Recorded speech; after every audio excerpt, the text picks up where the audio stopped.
Donc ça prend un mois? Exactement, 1 mois à compter de la mise en demeure, le locataire a 1 mois pour se justifier, et donc justifier qu'il occupe bien le logement. Dis Alex, Marie, désolé, je vous interromps pendant le café, je viens d'avoir le retour de Monsieur Dupont. Il est partant pour lancer la procédure. Marie, pourrais-tu s'il te plaît me rappeler les 4 étapes de cette procédure et, en particulier, le détail sur chacune d'entre elles? Très bien. Tu nous prends au dépourvu? Donc je vais réexpliquer du coup les 4 étapes. La signification de la mise en demeure d'avoir à justifier de l'occupation du logement. La deuxième étape, le procès-verbal d'abandon de logement qui est fait par l'huissier de justice. La troisième étape, la signification de la requête et de l'ordonnance au locataire. Et la dernière étape, le procès-verbal de reprise des lieux. Toi, tu as besoin de quoi comme élément pour l'étape 1, déjà, qui va lancer la procédure? Alors, c'est un acte d'huissier donc qui est signifié par l'huissier de justice, donc au locataire directement. Donc on va sur place lui remettre l'acte.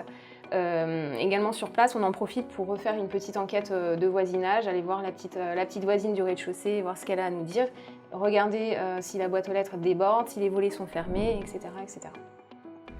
Donc là, si on le signifie au locataire, il y a à nouveau un mois de délai? Exactement.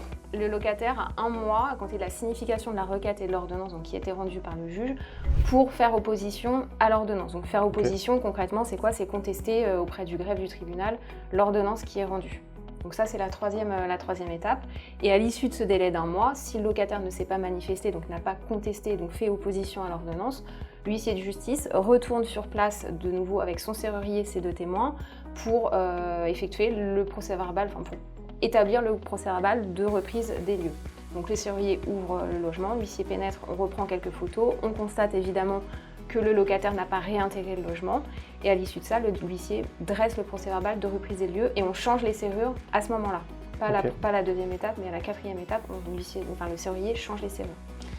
Et on peut le relouer?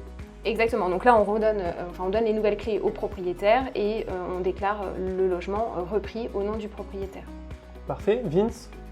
Eh bien, ça me convient, c'est très clair. Je vais voir Monsieur Dupont et Marie, vraisemblablement, je vais t'envoyer vers lui ou lui donner tes coordonnées. Très bien, merci. À bientôt!